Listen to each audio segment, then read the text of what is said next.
Thank you, Mr. Defense Minister, for agreeing to be interviewed in honor of the annual conference of the INSS. We wanted you to be the first speaker like last year, but it happened to come exactly at the same time when the new Chief of Staff is being sworn in. And this time, the choosing of the new Chief of Staff was a good process, and it went as it was expected. Is that the way it's supposed to be? And one of the main challenges that the next Chief of Staff will have to contend with. Gadi Eisenkot, thank you for inviting me. And this is an opportunity to thank the outgoing Chief of Staff, Lieutenant General Benny Gantz, and thank him for 40 years of devoted service to the IDF, culminating in his position as Chief of Staff, and wish him the greatest success in his new path. As for the process, I did what I believed was the right thing and the right way to appoint a Chief of Staff, and I was asked by a number of committees what the right process. It starts out with the fact that the role of the Defense Minister is to make sure that in advance of the appointment of the next Chief of Staff and the one after that and the one after that there be enough worthy candidates, and we have to groom them so that when they reach the point when a new Chief of Staff needs to be chosen, that there are plenty of worthy candidates. And I did what I believe is the right thing to do. I consulted with the serving Chief of Staff. I consulted with previous ministers of defense and chiefs of staff who know the candidates and other people who have something to say on the subject, and then with the Prime Minister, and I believe that is the right process. Of course, you have to make sure that the people are worthy professionally, ethically, and they don't have any skeleton in their closet and so on. That I believe we've made the right choice. The challenges the new Chief of Staff will be facing in the coming years, Lieutenant General Gadi Eisenkot, and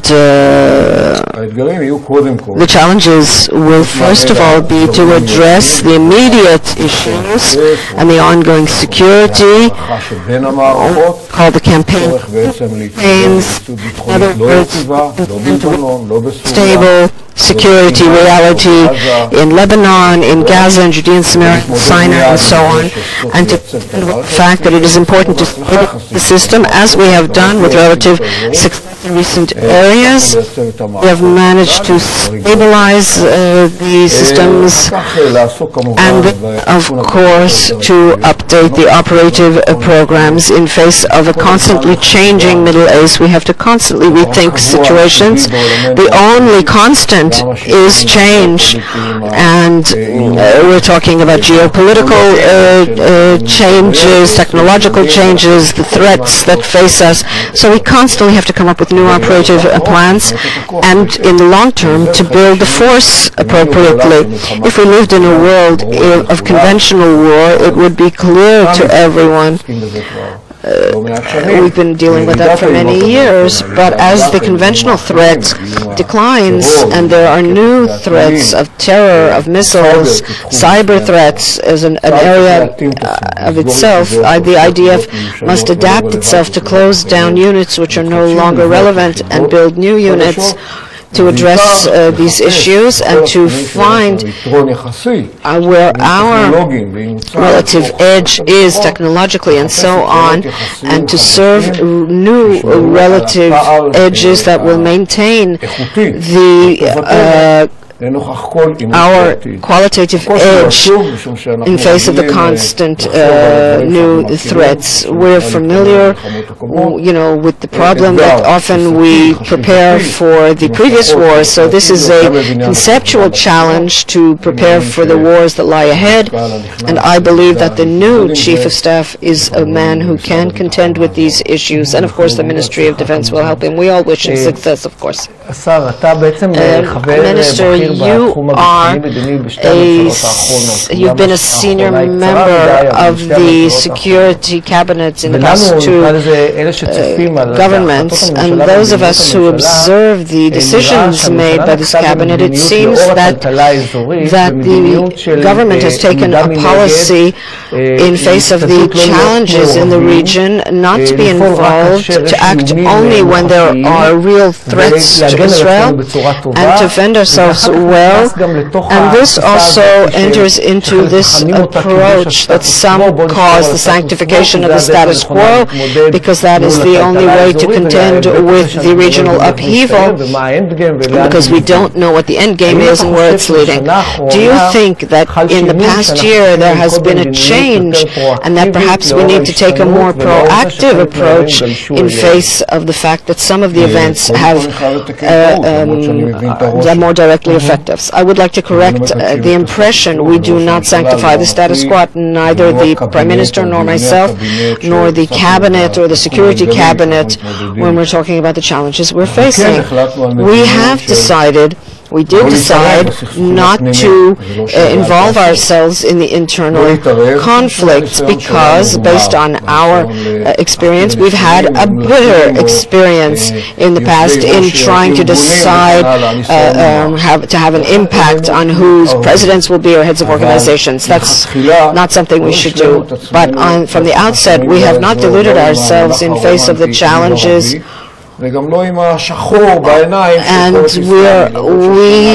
we were not deluded by the term Arab Spring or even by Arab Winter.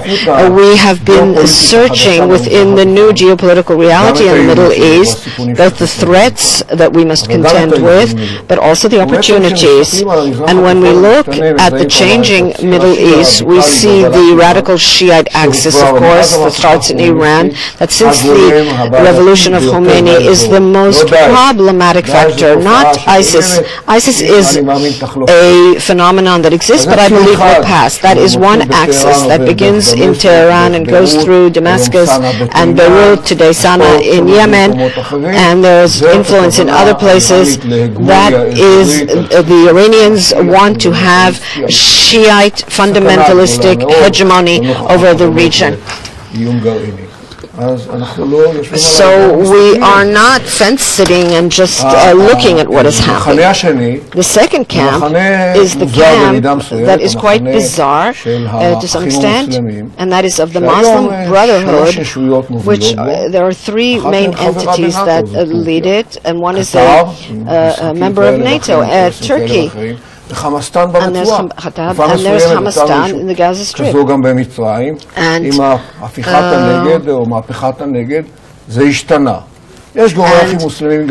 there are Muslim brothers in Jordan and other places too, and that is yet another threat. The third camp is the camp of the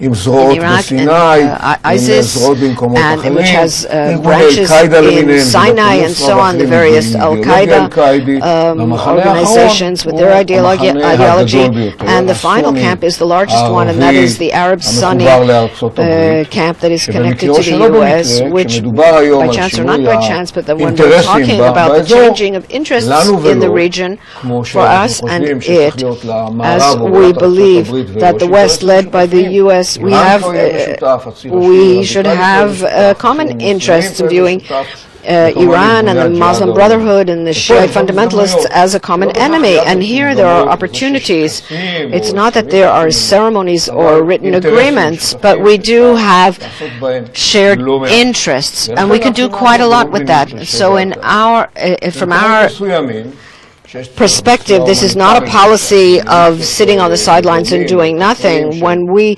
talk about, we have the villagers on the other side of the fence in the Golan Heights without arming or taking a stand or involving ourselves. We cannot just sit on the sidelines in view of the distress of the people on the other side. So we provide medical care and logistic help and even humanitarian. גם בגבול רמת הגולן. And as we can see in this preparation, we can see the strategic alliances, those that are open, and between us and Jordan and between Egypt. It's unprecedented in view of the activities that are going there against smuggling into the Gaza Strip and the war on terror. And consequently, it is not an Arab Spring or an Arab winter, but we need to take advantage of the opportunities. There are certain things that hinder us from advancing more collaboration. One is the deadlock in the negotiations for peace with the Palestinians, and the second is that Israel has never given a clear answer to the Arab initiative. Are these obstacles or barriers, and if they were opened, would we see something else than we see today? To speak with our neighbors, especially with the leadership, the Israeli-Palestinian issue is not at the top of the agendas. When we talk to them, so Iran and the Shiite issue and the Muslim Brotherhood, Hamas, which is close to us, and the World Jihad Organization. It's not the Palestinian issue. That's not at the top of their agenda.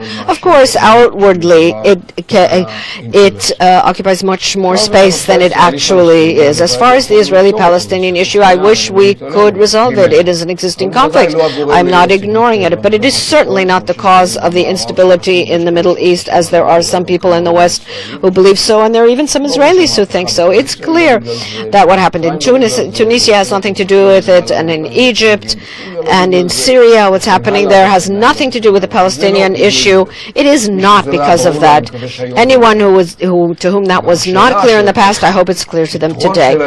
And when we're talking about how a solution of this issue can help there, that's a good question. And the question is, what is the solution? And perhaps what if we need to talk about a solution when we see the wonderful experience of Oslo and Camp David and Annapolis, and our attempts to reach negotiations in the previous government and this government with Abu Mazen did not succeed because the gaps are huge.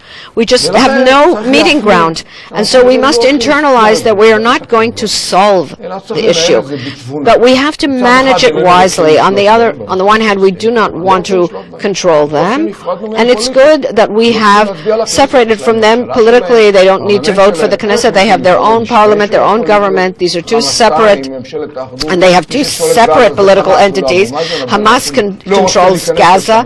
Abu Mazen doesn't even want to get in there, even though after Operation Protective Edge, we gave him an opportunity and so on to go in, and that's an interesting thing on its own. But we have Judea and Samaria. We don't want to rule over them there too. They have their own government. If we could resolve it with some kind of initiative, we tried that and we did not succeed. So perhaps let's be a little more modest. Let's advance a process that is not a status quo, but it is bottom up, and not look for agreements with all kinds of attorneys and ceremonies on lawns and so on, but do it bottom up. And that's the path I believe in. And in that, and in many ways, we've seen a lot of success. We are advancing economic projects, infrastructure projects, security projects, and so on. These are the things that we can do. And this talk about something, can you see a viable Palestinian entity that is not connected to us very strongly in its infrastructures and so on? We have all these industrial zones in Judea, so to talk about that there will be a Palestinian state and they are cut themselves off from us completely, that is a pipe dream. Yes, realistically, we need to advance things that will enable them to live in dignity and peace, in security, independently politically, and not delude ourselves with all kinds of mottos and slogans which ultimately blow up in our faces. There is a feeling based on the policy of the current government that perhaps we are leading to a stage in which this Palestinian Authority will stop functioning effectively, if it does function effectively today, and we may lead to its collapse. I know that these are threats on their parts, that they are threatening that they will collapse it, but could it not get out of control control at some point, and the Palestinian Authority will collapse, and this whole burden will come back to us, and we'll once again have to deal with the day-to-day issues of the Palestinian population. Like the story about the coffee and the birds by Dan Ben Amotz, if they want, they'll collapse. If they don't want, they don't collapse. You know, you don't collapse that quickly. Do we have an interest in them collapsing? Not at all. I want them to control themselves. I don't want to rule over them. I don't want to control their lives. In this matter, and I remember the discussions before Operation Defensive Shield, people said that if we go into the Palestinian cities, they will collapse into our arms. And they didn't, even when Arafat was not functioning. There is a functional level below him. And there are those who are recommending them to do it and suggesting that they threaten us, that they're going to throw their keys down. There are some who are waiting for them to do that. Not only Hamas, there are others. From Fatah, from inside, from outside, they're just waiting for Abu Mazen to throw his keys down on the table. But I believe these are empty threats. I want a stable Palestinian Authority. I want to see a responsible Palestinian Authority, one that is capable and competent and that we can cooperate with. I don't want them to collapse. I want an Arab who lives in Nablus to be able to live in dignity and to be able to make a living and raise his children, have a good health system, and so on. There is a problem of competence that has nothing to do with us. They can continue to blame us if they want to, but the good things that we have brought to them, what did they get out of the Jews leaving Gaza?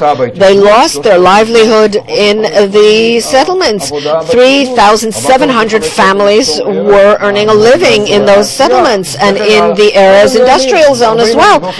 So 40,000 Palestinians are officially working in Israel, double that number. Another 80,000 work in the industrial zones in Judea and Samaria.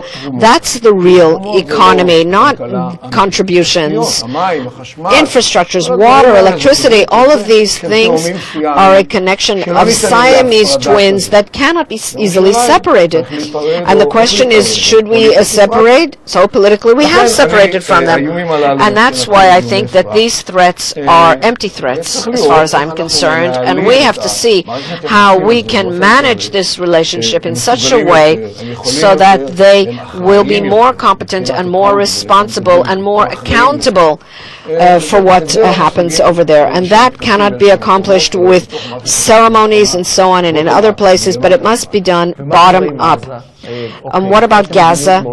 Okay, you used a very clearly thought out policy in Operation Protective Edge. The pressure cooker is there, and Egypt is not opening up its borders to Gaza, and the pressure is building up again. How are we contending with that? We tried after Operation Protective Edge in agreement with the Egyptians to enable the Palestinian Authority to enter the Gaza Strip, and they didn't want to. First of all, the passageways, the crossing points, we wanted the Egyptians to be there, and Egypt relates to Hamas as an enemy entity. And we said, you go into Kerem Shalom on your side of the crossing point, and this will enable us to open up a lot more. You'll be in charge. The money that comes in, there'll be a lot of money involved. We created a three-way mechanism. Kogat, the Prime Minister, the Palestinian Prime Minister, and the UN representative Robert Sherry. And what happened? Kogat and Robert Sherry. The Palestinians ran away. They're good at going to blame us in the Security Council, in the ICC, but when they need to take responsibility, they're gone. And this is not the first time. So, in fact, the ones working vis-a-vis the Gaza Strip on all areas is the UN representative and the State of Israel. And we, of course, are enabling the entry of merchandise and so on into areas and finding solutions, even to pay salaries to the public. So there's a good question. We're talking about the unity government, but they don't take responsibility. They want the authority without the responsibility. And we can maneuver with that as well. At the moment, there's no situation that it's going to go towards explosion. We are responsible. We are considerate. We think what's right, what's wrong, and there's a dependence of this trip on us, and you can use that as well. Minister, you cannot ignore or to skip over the Iran and the nuclear. And actually now the context is no deal or a bad deal. No deal or a bad deal? What is our interest that's going to happen over there? I know the dealing with the Iranian threat from the 90s as the head of intelligence corps. So the good news is that at the time we had to convince all sorts of bodies in the intelligence corps and leaders that there is a military project in Iran. Our American friends, it took 2 years to convince them. Only in 2000 they were convinced. Today nobody disputes that, including Saba. From 2011, the report that they issued and shows military dimensions in the project. Also, we thought that we should put pressure on the Iranian regime to bring them to a dilemma of a bomb or survival. And this strategy, in a way, succeeded. You know, Khamenei understood that unless he sits and discusses and negotiates about the military nuclear project, is not going to survive, and that happened about 2 years ago.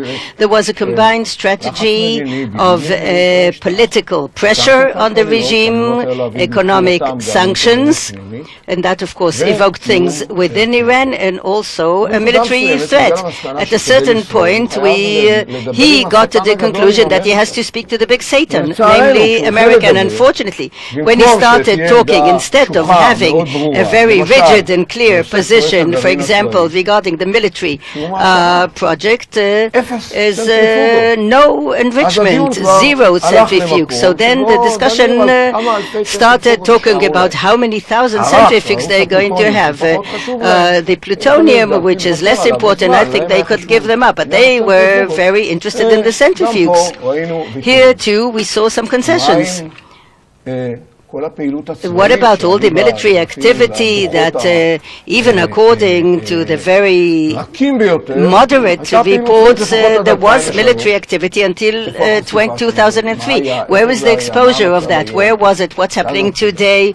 That's put aside. All the missiles, what about that? The entire missile system, in order to use the nuclear warheads. Nobody talks about it. And today, it doesn't only challenges us with Hezbollah. What's Iran got to do with that? We don't have a border with them. Why do they need an arm in Lebanon of a state within a state, or a militia within a state that can operate with an Iranian direction rather than the Lebanese government? How is that accepted?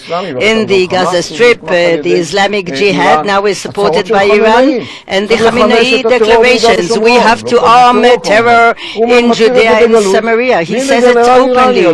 And there's a general, Iranian general in the Golan. What's he looking for there? It's like infrastructure of Hezbollah in Iran to do something in the Golan Heights, but it's not just against us. It's like what they support in Afghanistan is not us. Iraq, they started controlling Yemen. The Shiite minority, terror in South America, Uruguay. They were Iranians. Before that, Argentine. And after that, the attempt to kill the Saudi ambassador. So that's in the backyard of the United States. So we see how all these issues are not discussed. And actually we see how the one who negotiates was under pressure, and all of a sudden the pressure is gone, people make concessions, nobody deals with all the issues. So we are saying no deal is better than a bad deal. Obviously, no deal is better than a bad deal. And the way it's going on today, so no deal is going to give us more freedom to do things, or what? If there'll be no deal, first of all, there'll be more sanctions. We're going to put this regime back to the dilemma of survival. Now they're evading it. And this agreement will enable Iran to be a threshold state. They will be able to recover economically. They can gather what they want, and everything they do is bad. They do bad things in Lebanon, in Syria, in Yemen, in the Golan Heights, or in Gaza Strip. Everything is bad, or South America and other places. Therefore, all these issues have to go into the negotiation, and we should have here like a package deal here regarding the regime, which has these apocalyptic messianic ambitions, and we're paving the way to a hegemony of a bad regime. Of course, proliferation and all that, but it's only us, only we are part of it. Why don't you ask the Sunni Arab regimes from Egypt to Cairo to Amman to wherever? What do they think about this agreement? But there's a sort of process that throughout the years is not really getting an organized structure, and that is the security budget. It looks like a battle, everybody's against everybody. How can we turn this process to become organized? And it's always taken advantage of with all sorts of interests to put the army and the security system in a certain situation, and also that the public would see that everything is taken into account, not just the military capabilities, but also national security. Yes, regarding the security budget, it's very complex. It's even embarrassing, because when you talk about the security budget, a lot of slogans are running all over the place. I heard in this government all sorts of slogans. The threats are over, Iraq is dismantled, Syria is collapsing. And I said to them, all of a sudden in Protective Edge they have a war that cost a few billions.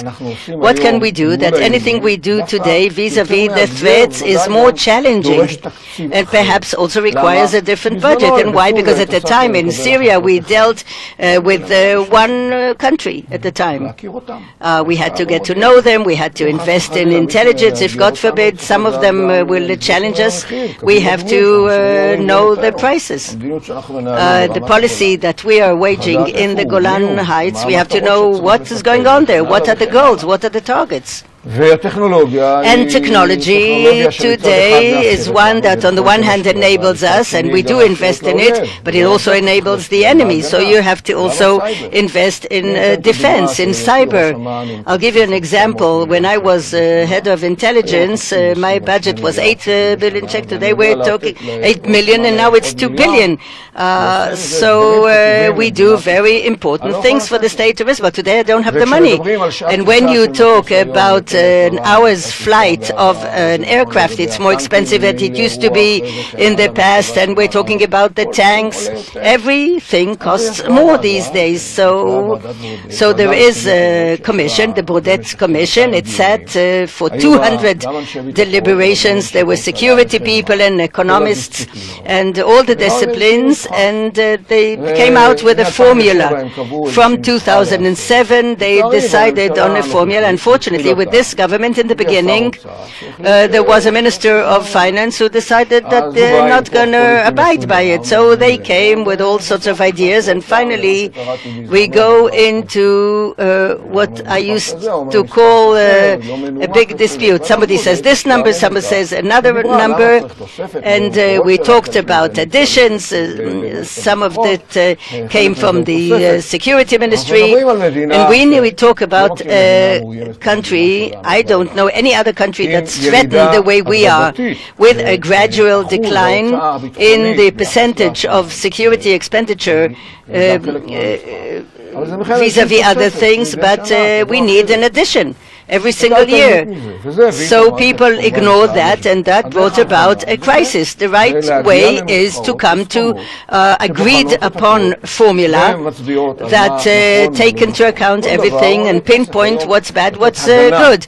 Everything costs money to defend today, from rockets and missiles. Rockets that we took from Gaza, 4,500 rockets, or with the Iron Dome we managed to neutralize the threat. Just think about the price. How much did that save us?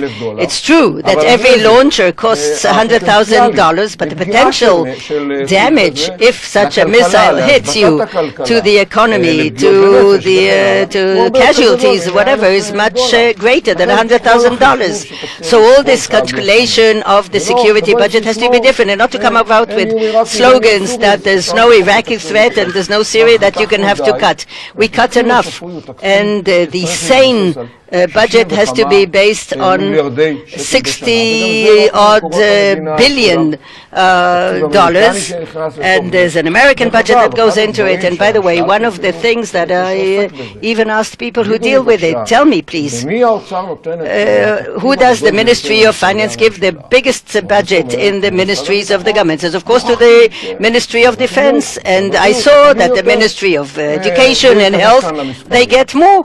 I don't know, go into numbers, but a lot of the security budget is external aid from the United States. And the security is, of course, not just expense. When you defend, of course, you defend also the economy. The economy can grow. And beyond that, the security gave the state a lot of rewards. The high-tech industry came out of the security system. The industry itself, 7 billion export a year. That's a direct contribution to Israeli economy. And of course, investments in the periphery. I insist that some of the plants will be in the periphery. Even the Merkava plants, they do the spare parts in all the countries, north to south, and this is a contribution to the periphery. So when you do it right and not with just empty slogans, then you can bring about the situation that the security budget will have an economic and security contribution. Thank you, Minister. Thank you for your time, and I wish you success in the future.